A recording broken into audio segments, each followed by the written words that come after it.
वैसे भैया, आप दोनों का नाम Guinness book of world records में दर्ज होना चाहिए। वो क्यों?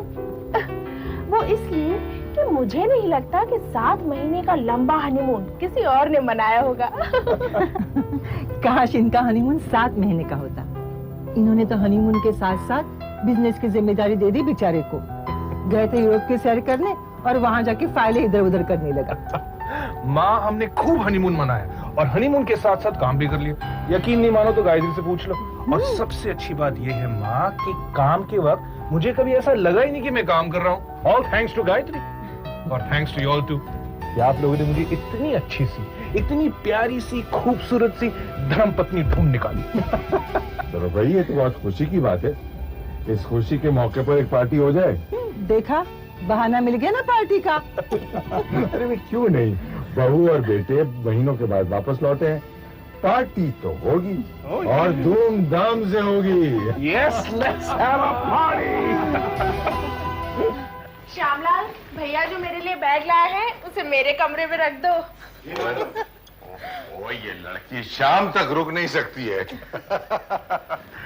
एनीवे अजय, तुम और बहू आराम करो, शाम को मिलते हैं। Okay okay, see you. भाभी, मुझे आपसे ढेर सारी बातें करनी है, मेरे साथ आओ। Oh, home sweet home. There's no place like home. Yeah. साहब, साहब ये चिट्ठी है। चिट्ठी? To Ajay Narayan Seth from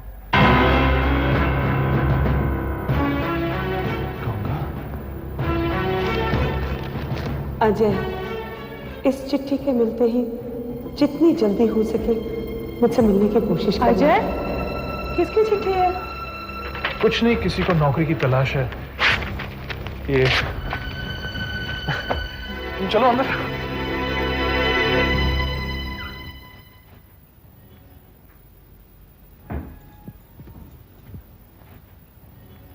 Ajay, Ajay, कहाँ गया?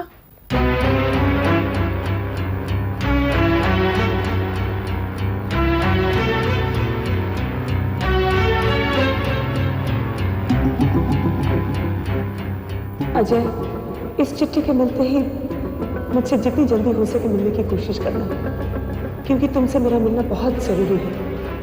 मैंने कई फोन किए, दिन रात इंतजार किया, मगर मुझे ये पता नहीं चला कि तुम कहाँ गए हो और कब तक लौटोगे। मैं तुम्हें ये बता देना अपना फर्ज समझती हूँ। अजय, क्या कर रहे हो?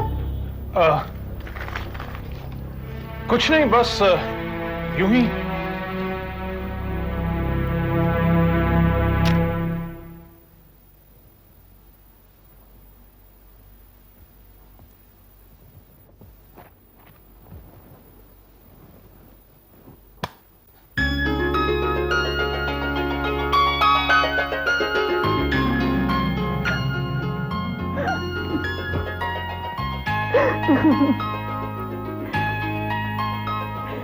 क्या तुम्हें पता है तुम कितने अच्छे हो?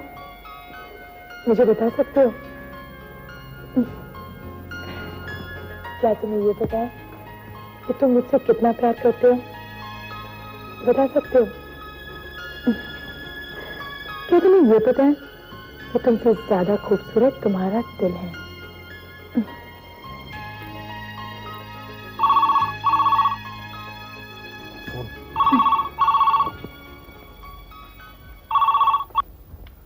हेलो।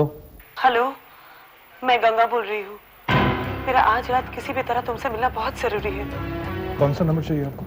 मैं तुम्हारे घर के बिल्कुल पास से ही बोल रही हूँ। थोड़ी ही देर में मैं तुम्हें तुम्हारे बंगले के गेट पर मिलूंगी। कौन था? कुछ नहीं, रॉन्ग नंबर। तुम सो जाओ, आओ।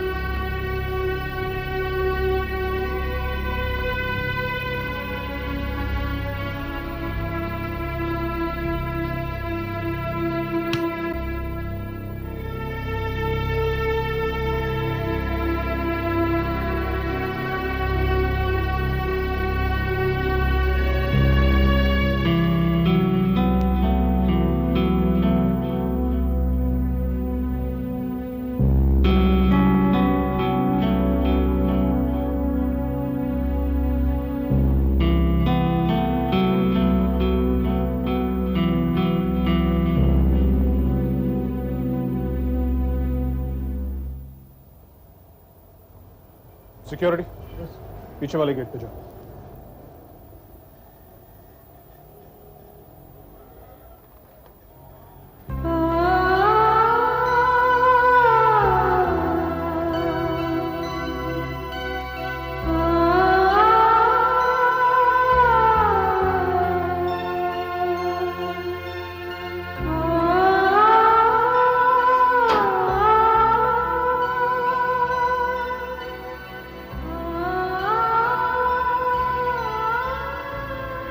शादी मुबारक हो जाए।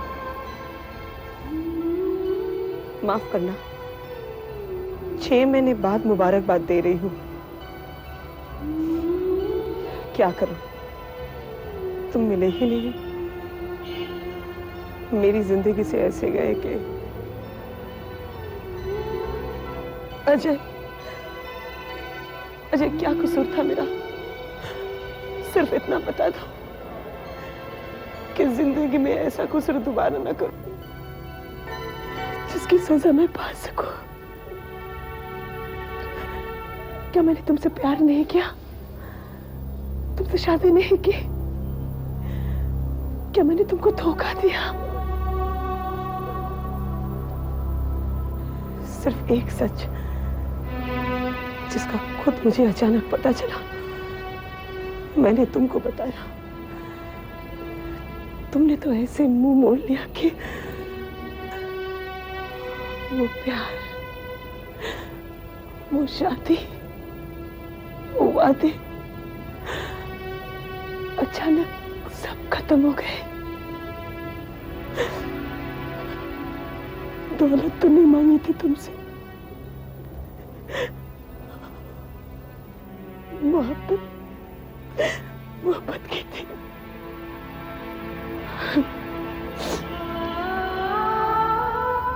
खैर,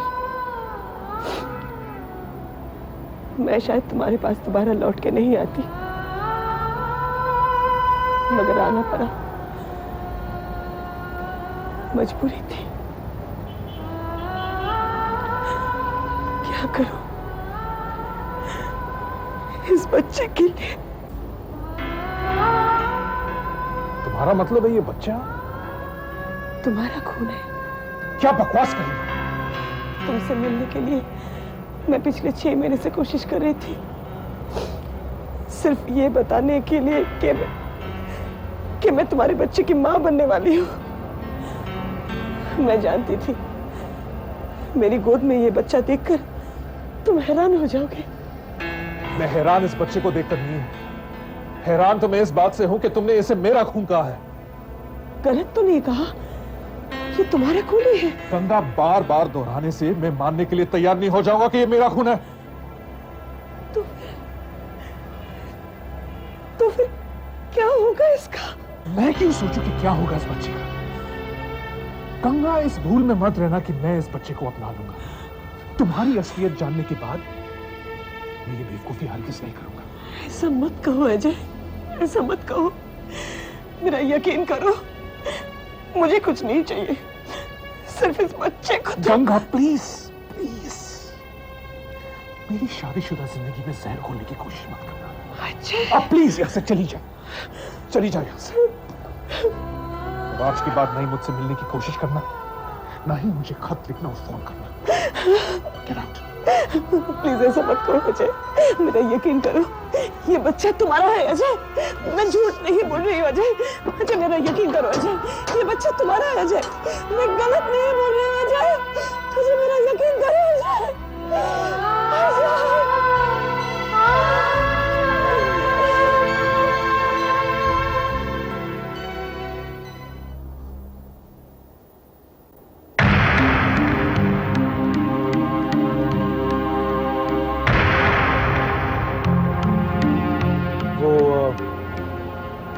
नींद नहीं आ रही थी, सो मैं अजय, वो लड़की कह रही थी वो तुम्हारी पत्नी है। वो सच कह रही थी। और वो बच्चा?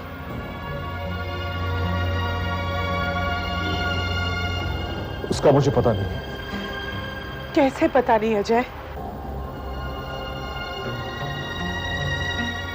गायत्री, अगर मैं तुम्हें एक बात सच बता सकता हूं तो दूसरी बताने में मुझे कोई हर्ज नहीं होगा। लेकिन यही बात अगर तुम मुझे पहले बता देते तो शायद इतना दुख नहीं होता। मैंने कई बार कोशिश की गायत्री, मगर मैं हिम्मत नहीं जुटा पाया।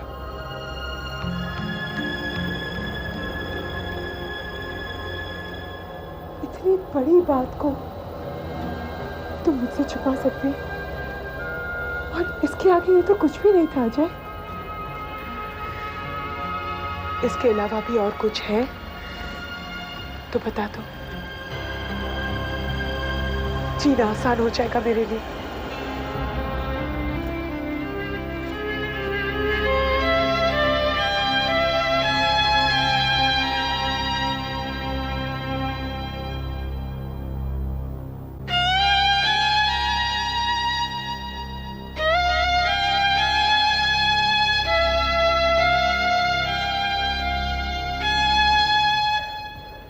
ये तो होना ही था बेटी।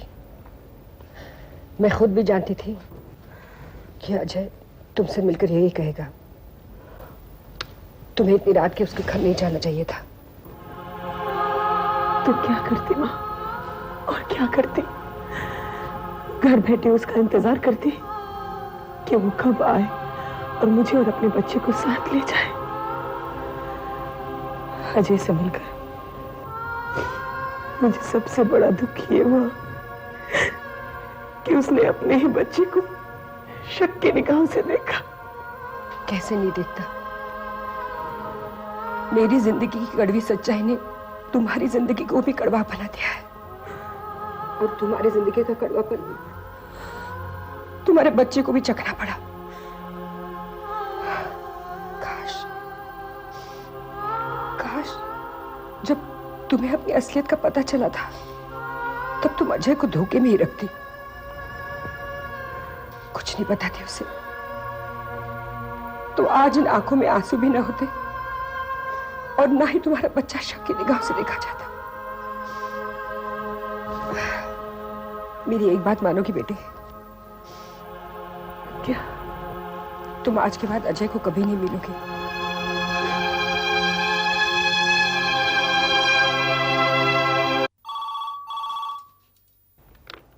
हेलो भैया जल्दी आइए ना, भाभी के मम्मी पापा भी आ गए हैं।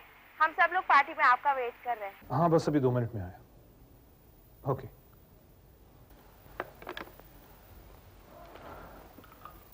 गायत्री, तुम्हारे मम्मी पापा और काफी लोग हमारा इंतजार कर रहे हैं पार्टी में। गायत्री सुनो, देखो गायत्री, गंगा मेरी भूल थी जिसके लिए मैं जिंदगी भर शर्मिंदा रहूंगा। जज्बात में ऐसे कदम उठ जाते, मगर तुम इन बातों को अपने दिल में ना ही लो तो अच्छा है। मैं मानता हूं तुम्हें बहुत तकलीफ हुई है और मैं तुम्हारा गुनहगार हूं, मगर प्लीज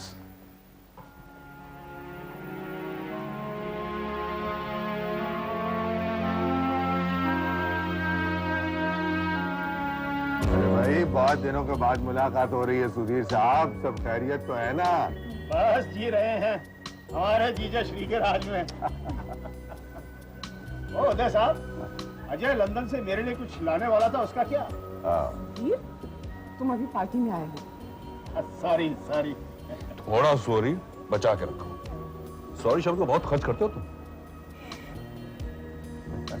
ये लीजिए, जवाई राजा आ गए। आइए आइए।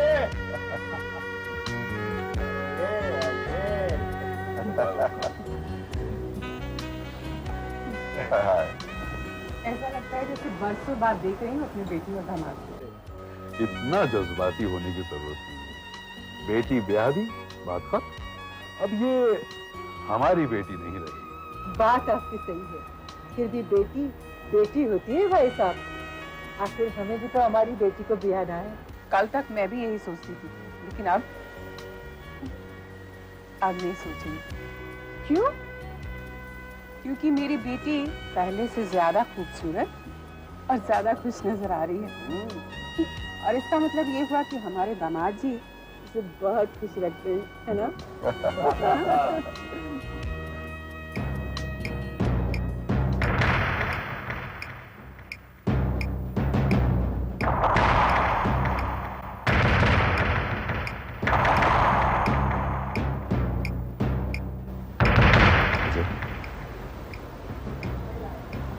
ये यहाँ क्यों आई है?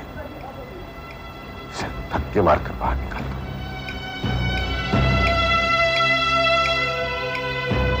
अजय,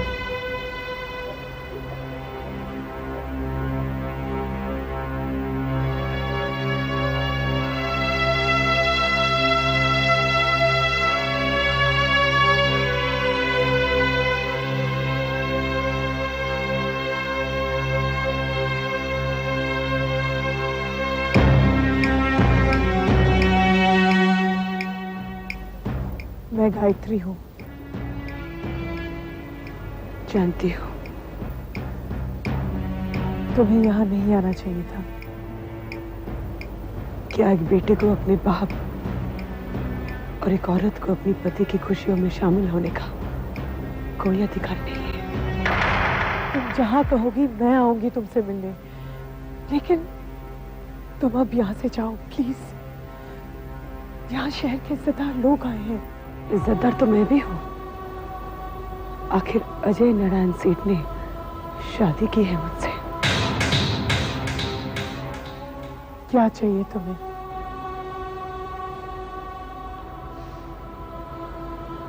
जो चाहा वो तो तुमने ले लिया। अब तो बस जिंदा हूं इस बच्चे को जिंदगी दिलाने के लिए।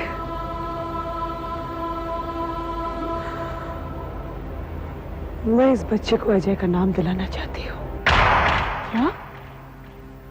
इस नाजायज? ये बच्चा नाजायज नहीं है।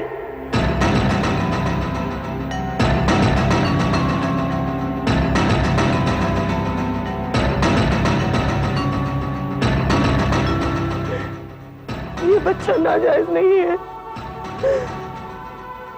नाजायज तो वो बच्चा कहलाएगा जो तुम्हारी कोख से जन्म लेगा, क्योंकि अजय ने मेरे होते हुए तुमसे दूसरी शादी की है। बात अगर समझ में ना आई हो तो अच्छी तरह समझ लो, मैं तुम्हारी सौतन नहीं हूं, बल्कि तुम मेरी सौतन हो।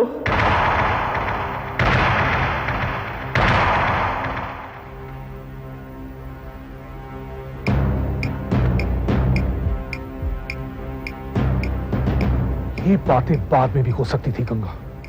यहां आकर और हमारा अपमान करके तुमने ठीक नहीं किया। सभी लोग हमें देख रहे हैं, क्या सोच रहे होंगे हमारे बारे में। वाह अजय, वाह, मेरे प्यार, मेरी वफा का क्या सिला दिया तुमने। अजय, अजय, आज यहां तुम्हारे दरवाजे पे तुम्हारी रखेल नहीं बल्कि तुम्हारी पत्नी खड़ी है। मैं अपनी बर्बादी का खामोश तमाशा नहीं देख सकती। तुम्हें इस बच्चे को अपना नाम देना होगा। सुना तुमने? इस बच्चे को तुम्हारा नाम देना होगा, क्योंकि इसके कई बाप नहीं है। ये मेरे बाप की निशानी नहीं है। इसका बाप है अजय नारायण सेठ।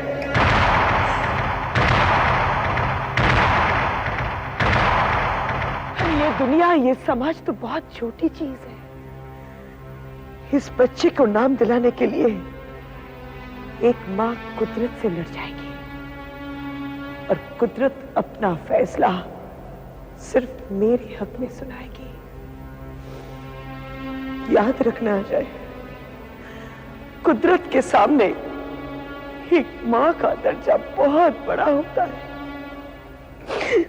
क्योंकि उसके पैरों तले जन्नत होती है। और कुदरत एक माँ की जिंदगी को जहन्नम बनने नहीं देगी, कभी नहीं, कभी नहीं।